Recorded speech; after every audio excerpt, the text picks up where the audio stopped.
safercar.gov/kidsbuckleup for more information. News Talk 1450 WOL-AM, where information is power.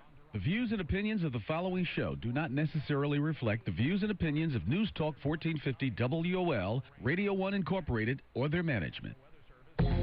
You are now tuned in to Talks with Sheba, with your host, Dr. Sheba Holly. We invite, excite, educate, and empower. Let's talk. Welcome to Talks with Sheba, the place where real people give real answers on issues plaguing our community today. Hi, I'm your host, Dr. Sheba Holly. Thanks for joining us on this Super Sunday. We aim to invite, excite, educate, and empower. So let's talk. Let's talk about women of color in Congress. Dr. Faye Williams, Esquire, author and congressional advocate of many causes, chronicles the progress of women of color in Congress. Let's listen. For so often, you have been the one to put us on fast forward, to help women take charge of their own lives. And I'm here today to say we won't turn back. Too often, we have heard that women don't support each other. But let me say to you, the times have made it necessary for us to be there for one another so that none of us will turn back. We know that so many things have changed for us. Pat Schroeder has told us that society cannot expect women to shrink to meet the images that society expects of us. And she's right. So we won't turn back. One day we went to sleep. We'd never had a Speaker of the House. We woke up the next morning. One of us was there.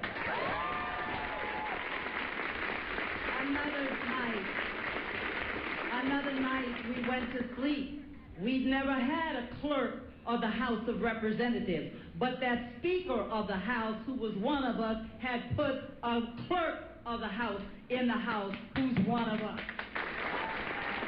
We won't turn back. One day we went to sleep and rarely had the Congressional Black Caucus had a woman to chair the caucus. But we woke up one morning, one of us, Carolyn Chief Kilpatrick, was there. We won't turn back. One day not too long ago, we went to sleep, and not one of us had ever earned the millions that men were earning in the sport of tennis. But we woke up, and Venus Williams was there.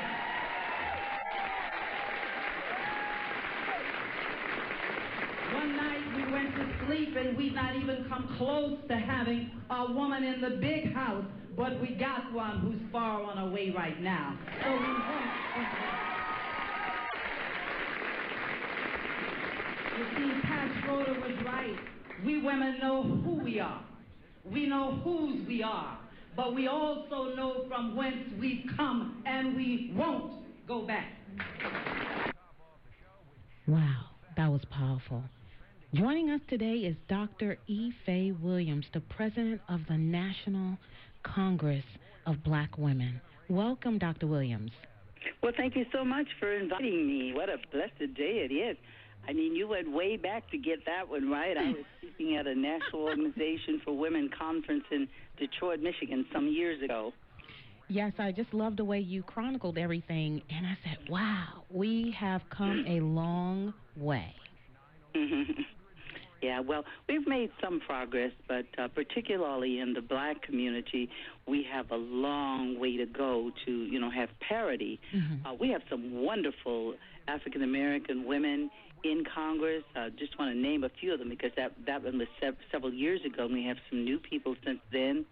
We have, of course, Karen Bass from California. She has a wonderful smile. She's always very pleasant, and I just enjoy the things that she's doing in Congress from the very beginning of her getting there. We also have Congresswoman Barbara Lee, and as you know, Barbara has kind of been the the barrier force of things that are challenging and difficult. She, lived right across the street from me during that second Gulf War when the vote was taken, and Barbara was the lone person, a black woman, a sister, the lone person voting against that war.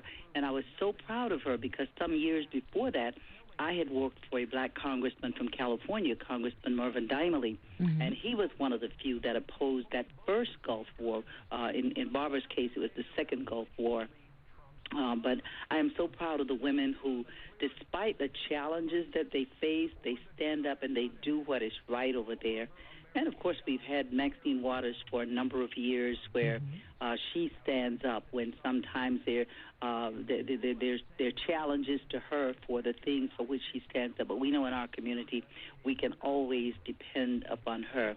And then there's some others who've been there for years. They may not speak as loudly, may not get as much attention, but certainly they're doing things that are in the best interest of our community. And I don't want to leave out other women. I mean, there's some Latino women, there's some white women who are also doing very strong things in Congress, and we're very proud of them. I was there the day that Nancy Pelosi became Speaker of the House. That was big. Because every time there is a woman making progress, we have to know that somehow that means that our daughters and our sisters and our mothers and aunts and all can do it. It's just like Barack Obama becoming president.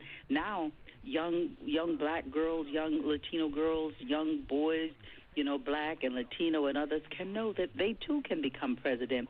And then, of course, as they watch Hillary Clinton right now, they can also believe that they can become president because it seems that she is so close and she's doing so well in terms of expressing the issues and standing up for what is right right now. So we're very proud of the women in Congress. And I think but for those women in Congress, we'd be a lot worse off in many of our communities than we are now.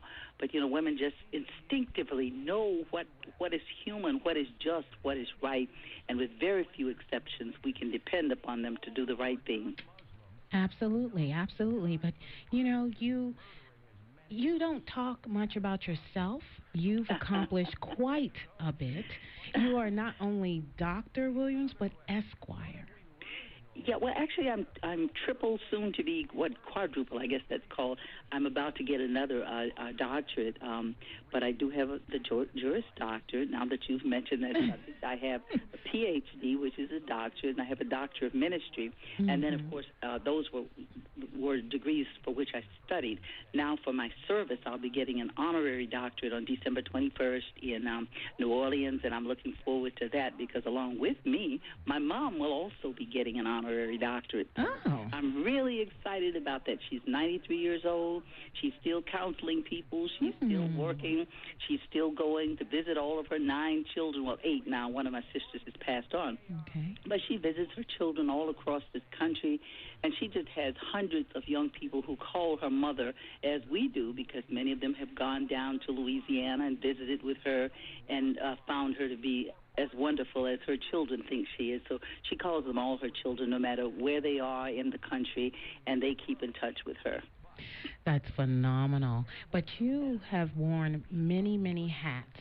You've been an author, a professor, a radio show host, a peace human rights activist,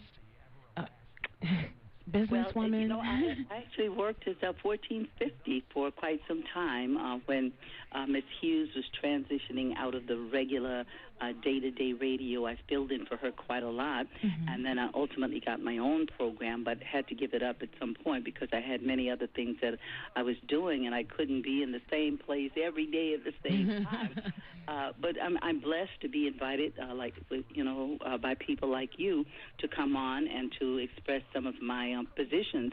I also have been blessed to be able to write. I write for Trice Edney Wire Service in support of a young sister who about 3 years ago, I believe, started her wire service, Hazel Trice Edney. I write for her. I have not missed one time writing, not 1 week in the 3 years that she has had her wire service, and I'm really very proud of that. Every week I appear in black papers across the country. I don't know if you've ever seen them in the Afro, but the Afro, I think I'm on the front page this week. Oh, wow. I need to check it out. And also I write for a magazine called Christian Unity. I will be the cover girl for this December issue. So I'm looking forward to it. But, I try to use these things to promote what we're doing in the National Congress of Black Women and to promote black women, because so often black women are doing so many things, and yet we don't always get credit for what we're doing. So I'm looking forward to that issue coming out and pointing out some of the wonderful things that particularly women in the National Congress of Black Women are doing all across this country. I was blessed to be one of the lawyers also working on the British Petroleum case, if you remember the Gulf oil spill. Yes. And on December 21st, we'll be having a big program down in the area around New Orleans, and we will be working with young people, trying to make sure that they have gifts for Christmas, making sure that they have entertainment. We have not only Jose Feliciano. That's a name I hope you remember. You have to be a certain age, I guess, to remember him. But we're trying also to attract Latino women, to let them understand the commonalities between their differences, but then we have many commonalities between Latino women and black women, and we want to work together. And we're just so excited about the way they worked together in the last election, just last week in Louisiana, to elect a governor that is more power.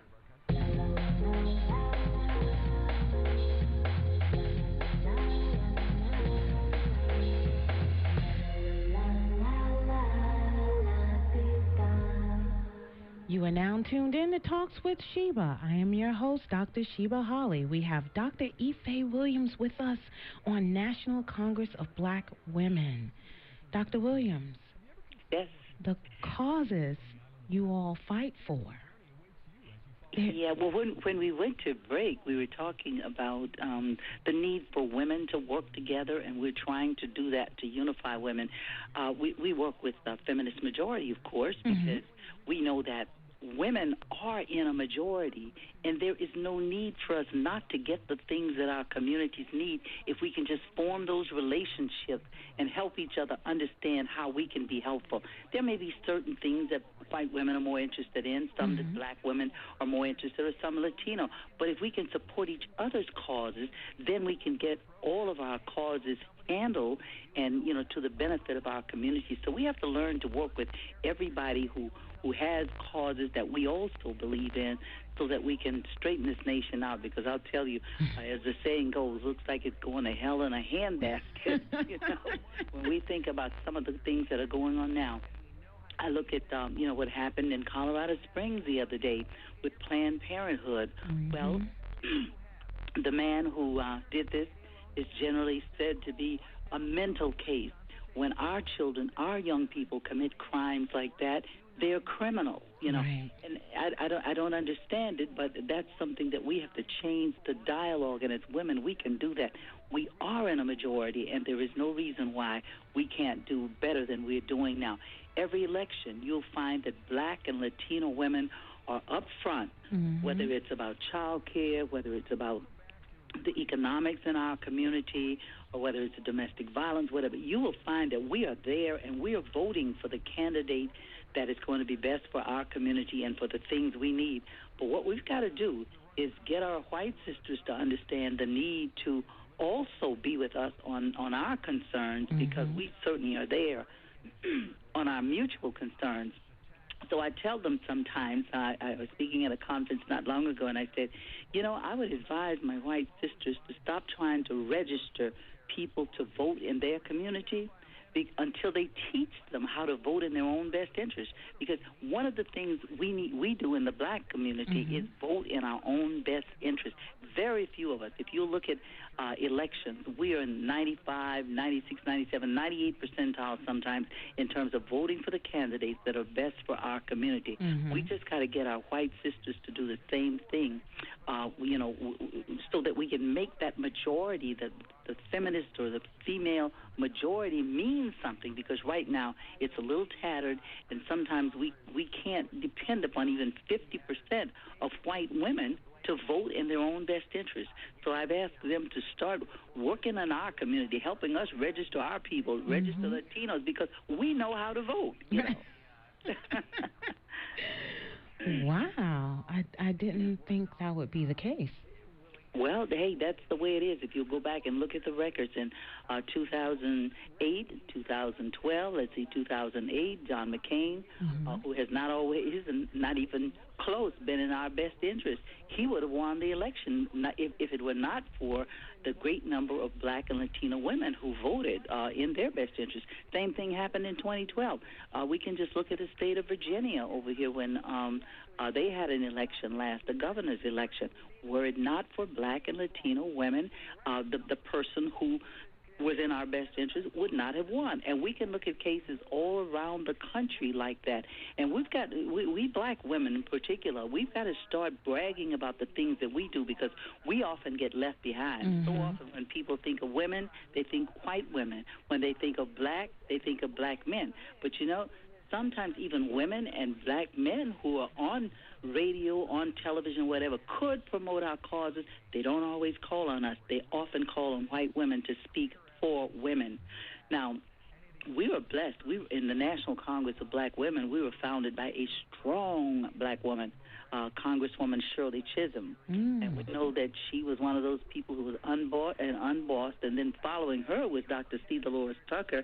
And then I'm the third person in line. And I try to take the best of both of them and carry on and do the things that we need to do, because we're not out of the woods yet. We've still got a long way to go to get our things out there that are good for our community, and to make more of our people understand the importance of voting. You know, sometimes I hear people say, I don't know what good it's going to do. They need to look at what bad it will do if we don't vote, you know. Yes, and the other thing, anytime I hear people criticize our First Lady or our President or their children, I am there. I am speaking up. We can't just sit back and say, oh, well, that's the way people are. No. We've got to learn to speak up for what we believe in, because otherwise there's a principle of law that says silence gives consent. And I want more of our people to understand they can't be silent about these terrible things that are going on. You know, our president has to work for us with, his hands tied behind his back sometimes, because there's so many, and not just in the Republican Party, but in the Democratic Party sometimes, who don't stand up and do what is right. And I saw a saying by Colin Powell not long ago, and he was talking about his party, and he was talking about the challenges that our president has to go through, which means, you know, the entire family goes through, because whatever happens in our families, you know, we all tend to suffer for it. But Colin was saying that it is nothing but the color of the president's skin.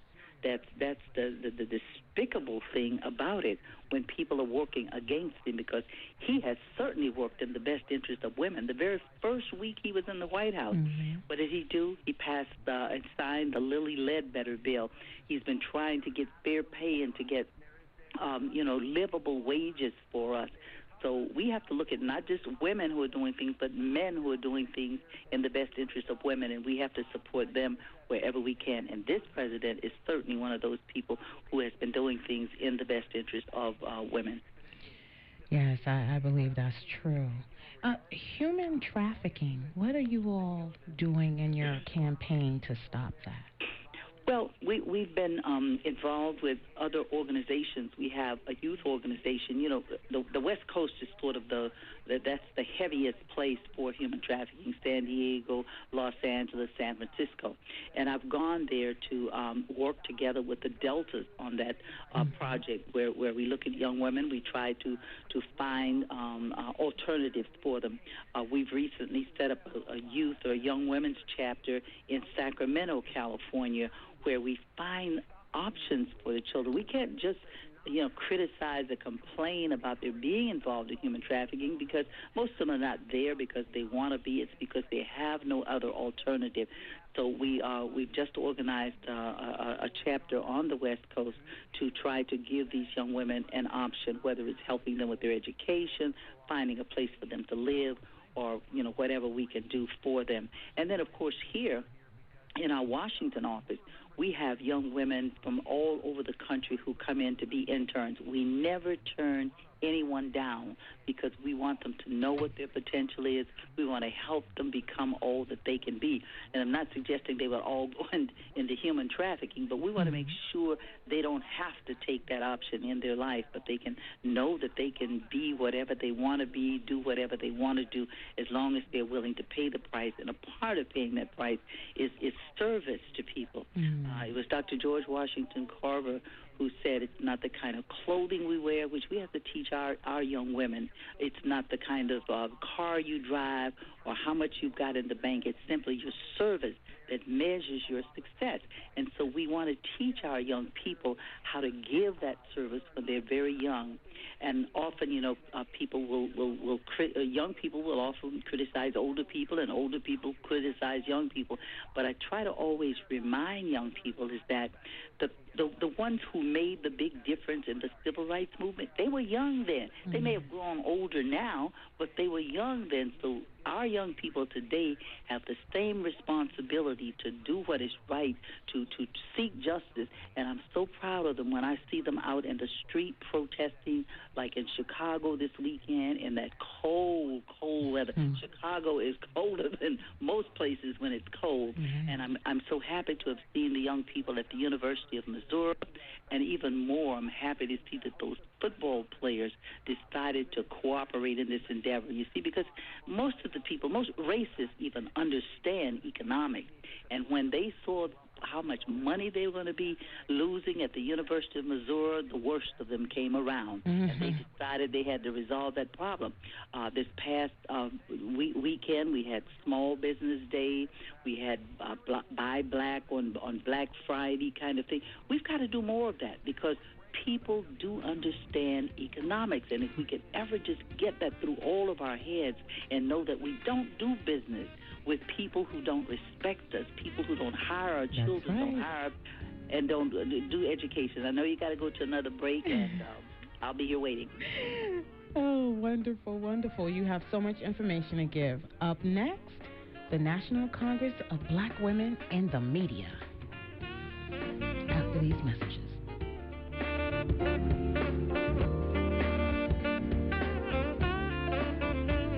Paying off credit cards can get expensive, and it can be an endless hassle to get a loan at a bank, which is why there is now another way to get the money you need at a competitive fixed interest rate without the hassles, fees, and risks. It's called Avant. Your loan through Avant can be approved in minutes, and money can be in your account in as little as one business day. And unlike peer lending sites, there are no costly origination fees for unsecured loans or waiting up to WOLAM, where information is power.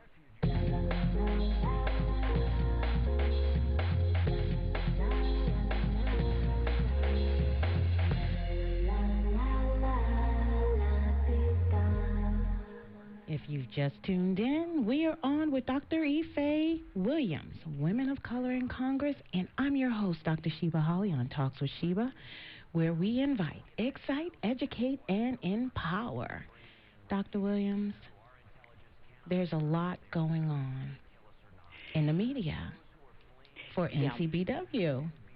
Well, as I said before we went to break, the National Congress of Black Women was founded by a Congresswoman Shirley Chisholm, and we've, tried to carry on. When she ran for president, I don't know if you're old enough to remember, even many black males, I have no idea, but even many black males did not support her because, at that time there was this strong feeling that a woman's place, I guess, was in the House and not in the House, not in Congress or the House of Representatives. But that didn't keep her from standing up and from running for president. And I think that's what we have to do, more of these things that have never been done before. And we have to promote one another. We have to tell our own story. Sometimes we hold back when we see somebody doing something spectacular. We don't honor them, but in the National Congress of Black Women, every year we have more than one program where we honor men and women, because we think, we know that it takes black men also, so we honor what we call good brothers. But every year, our chapters, and we have more than 100 across the country, we hold programs where we honor what black women are doing. And, we don't forget the ones that have passed on. We have a posthumous honoree every year so that we are remembering what some woman did years ago, long before we were born. We're the organization that put truth in the Capitol. We put Sojourner Truth there. The first year that Michelle Obama was our first lady, we had her come and unveil it. And, of course, she had promised to do that before she became first lady, so we held her to it, and we had no problem. She came and she unveiled Sojourner Truth. Many people don't know that until Sojourner Truth, there had never been a black woman honored with a statue in the United States Capitol. Now we have Shirley Chisholm with a portrait there in one of the halls of Congress, and we have Rosa Parks there. So it just takes that spark, for somebody to do it. Now, we're looking for someone else to find a way to honor black women, too, wherever we are. We keep pictures of all kind in our office of black women. We promote them. We talk about what they have been doing, and we have to do that more often. When Viola Davis, the actress, received an award not long ago, I remember she said, the only thing that separates women of color from anyone else is opportunity.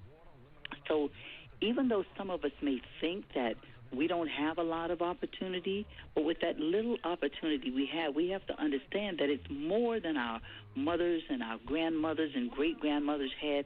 And so that means we have a responsibility to do even more and to share and offer those opportunities to young people of color, especially young women who so often are not recognized. And that's why I said a while ago, we never turn a young woman down who wants to be an intern in our office. And this past September, when we had our luncheon, many of the young women who had been our interns did a page in our souvenir book. I am just so thrilled about the talk about what those opportunities have meant to them. And so we'll continue to do that because we know how important it is. I know as a young girl, I grew up on a farm. I didn't have a lot of opportunity, but I did have a mother who wanted me to do better than she did, to have more opportunities than she had in life, and she always thought out ways to give us those opportunities. And I can say of her 9 children, not one of them has ever been in any legal trouble, and I'm just really proud of that, and I can say the same with my nieces and my nephews.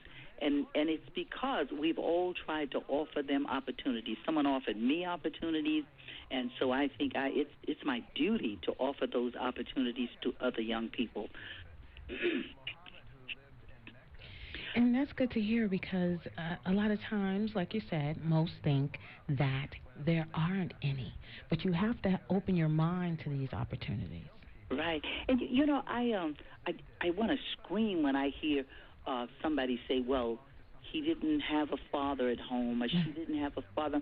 I'm going, most of us didn't have a father at home. My father left home when I was 11 years old, left my mother with all these children. But my mother never gave up, never shirked her responsibility toward her children. So we can make all the excuses we want for not doing well, not doing something important with our lives. But in the end, it is up to us to take advantage of whatever opportunities are out there and not be too lazy, I mean, sometimes it takes studying, sometimes it takes going on the computer. I mean, I see opportunities on the computer every day, and I try to share them with my email list so that if there are adults out there that may be getting my emails, they can share them with these opportunities with young people in their areas.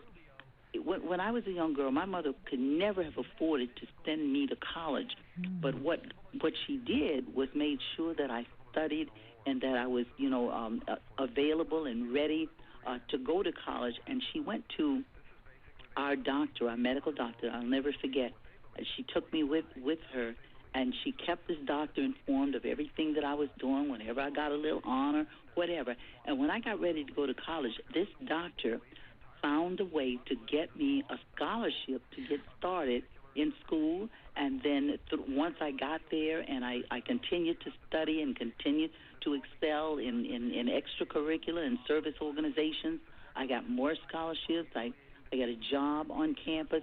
But it all started with, my mother saying, if you want to do it, I'm going to help, you find the opportunity. And even though she couldn't pay, she found people who could. And I think that's what we have to look out and be kind to people and let them, know that you appreciate them, not just when you want something, but all the time.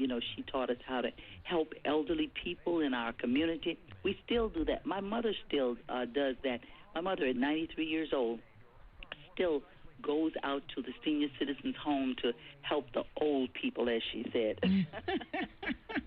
She never thinks of herself as old, and she has children, grandchildren, great-grandchildren, and great-great-grandchildren, and yet she counsels us, and when we need that little uplifting, she's always there to give that good word, She's just decided that she is not old, and she, she can still do things. She travels across the country to visit her children, and she reads. She went back to school, at a certain point to study because she didn't have a lot of opportunities when she was growing up.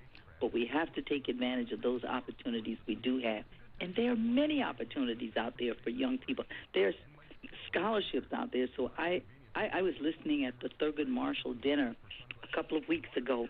There was a young man who had been homeless in his life. He had to take care of his younger brothers and sisters because his mother was on drugs. This young man had a 4.0 average. So you see, it's just it's that willpower that you got to have, and you just got to. If you get the opportunity, then you owe it to somebody else to help them have those same kinds of opportunities. Definitely, we have to pay it forward. We definitely have to pay it forward. I just wanted to squeeze in there also the interest you all have with Cecily Tyson and Ain't I a Woman? Yes. Yes, she did the Ain't I a Woman speech at the unveiling of the ceremony. Of course, she's a very close personal friend. We're both Sagittarians. We have birthdays a day apart, so we become very, very good friends. And I'll be going to see her play. As you know, she is doing a play, even at her age. She and James Earl Jones are on Broadway doing something called the Gin Game. And so on December 9th, I'm going up. I have to go to New York on business. I'm going to go by to see her. And I just, I love her because she's another woman who she doesn't give up. Age doesn't prevent her from doing anything. She travels all over the country. She's just doing a two-person play. Can you imagine what a job that is just for two people to be on stage for a whole play, a whole, Tiring. show? Yeah, I can imagine. Yeah, but it's kind of all in your mind. I attended Grambling University. That's my undergraduate school, and you can compliment us on winning yesterday. Okay, congratulations. Yes.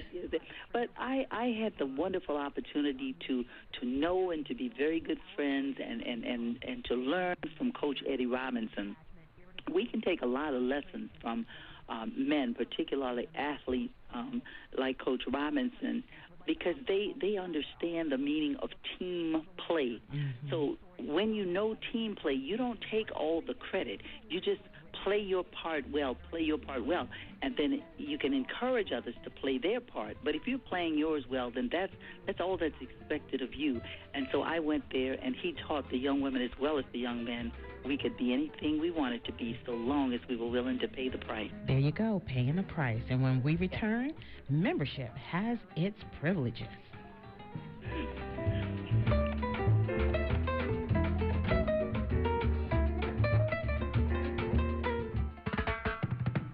This is Barbara Arnwine. Be sure to tune in to Igniting Change every Tuesday from noon to 1 on WOL 1450 AM. I will provide provocative and empowering information to ignite change and inspire action in achieving racial justice and equality. It really is up to all of us to be and to ignite the change that we so desperately want to see in our neighborhoods, communities, our cities, our states, our nation, and the world. Talk 1450 WOL AM, where information is power.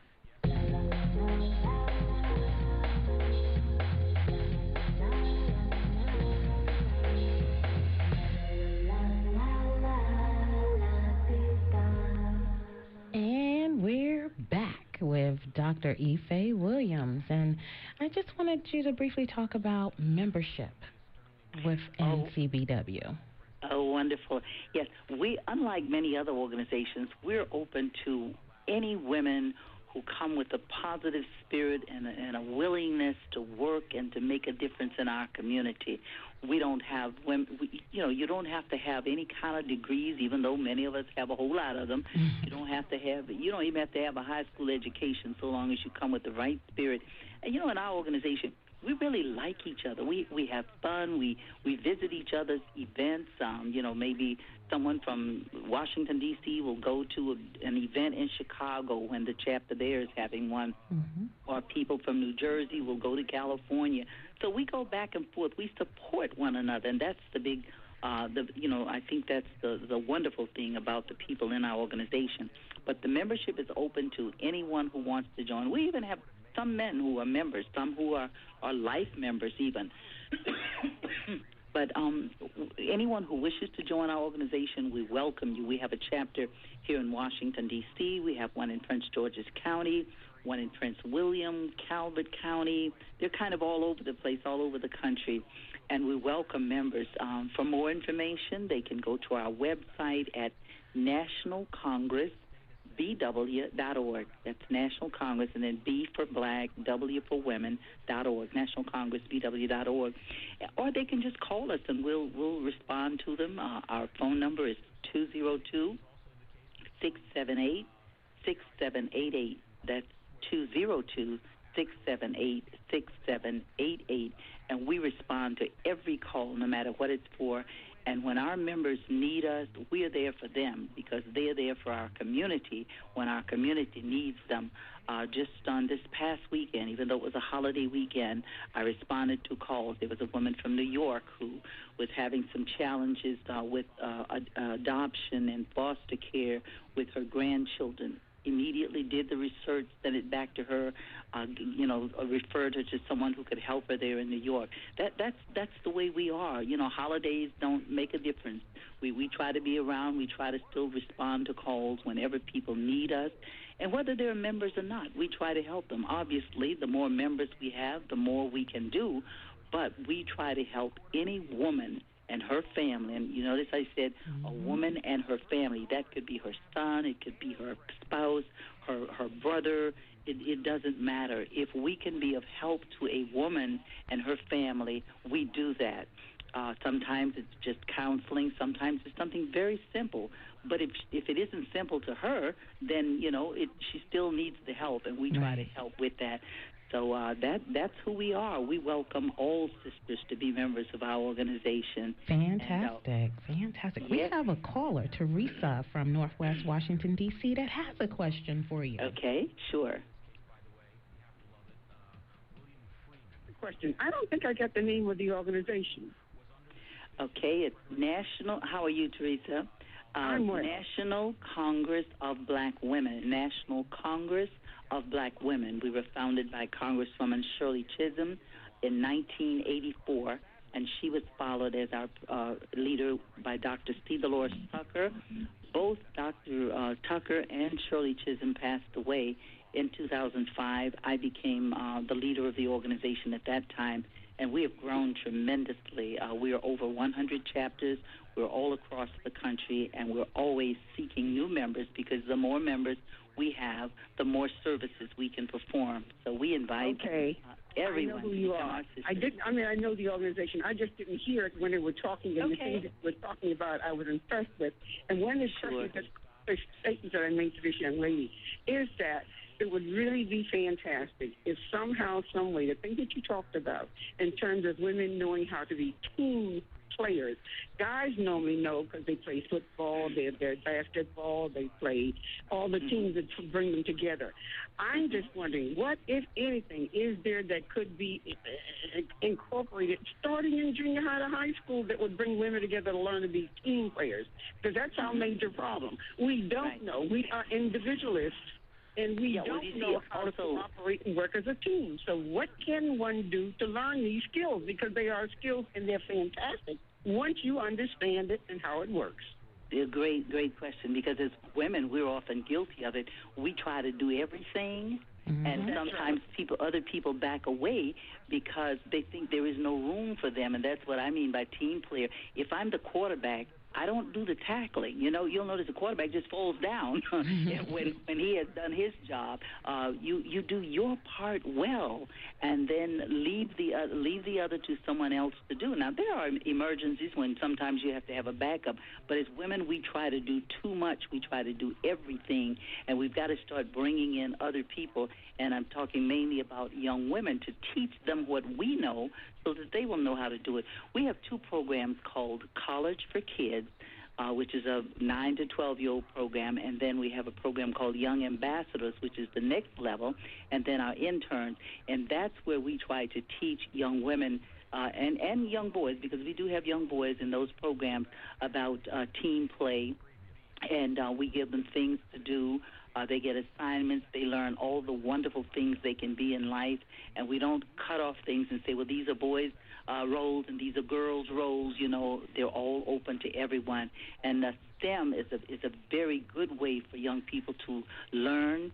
First of all, people who are in STEM, they're making more money than many people who are not. So I hope our young people, and we try to teach them that the importance of studying science, technology, engineering, and mathematics. From time to time, those have been thought of as boys' roles, but they're not. So we try to teach these things to our young people when we have them. We have them all over the country. It's called College for Kids, College for Teens, Young Ambassadors, and our interns. So we're working on it, sister. We've got a long way to go, too. We've got a lot of work to do, but we try, and that's why we're always welcoming new members into our organization to help us with these things. And we're open to suggestions from those who come into the organization. Thank you for your question, Teresa. I think maybe she's gone, but she was probably listening. Yeah. Fantastic. Are there any speaking engagements or book releases that you have coming up? Well, I have one book. It's on our website. It's called The Truth, and this is the compilation of the articles that I write for the wire service I mentioned earlier, Tri-Ethnicity Wire Service. I have another one that should be coming out soon. Haven't named it yet, but I'll certainly put it up on our website. I have an older book called The Peace Terrorist. I'm one of those peace activists, so I wrote a book about the things that I experienced in the first Gulf War when the ship on which I was riding was held up by soldiers, and we were kept out on the water at gunpoint for 20 days. We had already been on the water for 20 days, but we survived it. We took care of each other, looked out for each other, and we survived it. And again, I should be doing another one soon of the articles I write weekly for Tri-Ethnicity Wire Service. But in the meantime, I hope your listeners will see the Afro each week, because I do have it. I send an article to them every week on whatever the current subject is. And this week it's about, the useless murder that we just experienced with the young brother McDonald in Chicago. So I try to keep up with whatever is going on and try to give a perspective, because many times people want to do things, but they don't know. They don't know all the background. They don't know the history of it. So in most of my articles, I try to give people something they can do. It may be something very small, but, we can all do something to make a difference. Good. You're definitely making a difference, and I want to thank you for coming on with us today. Sure, and in terms of speaking engagements, most of mine are out of state right through here. I don't have any in the area until next year, the beginning of the year. Okay. So I hope we can talk about those later. Definitely. You have to come back on with me. Definitely. Okay. All right, then. Well, thank you so much, my sister. Thank you, Dr. E. Faye Williams. So much information. So much. Well, I want to just thank you all for listening on this spectacular Sunday. Thanks for hanging out with us. And remember, work like you don't need the money, love like you've never been hurt, and dance like nobody's looking. We'll talk later.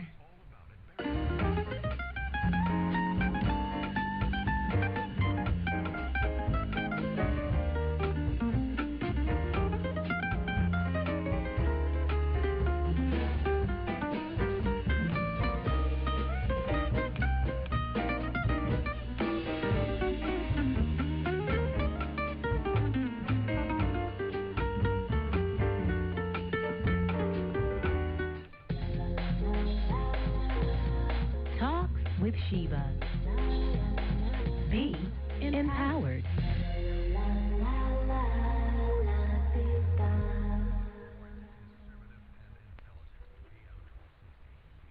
WOL Washington, WPRS HD2 Waldorf, WKYS HD2 Washington, WMMJ HD2 Bethesda, celebrating 35 years of service to the community, where information is power.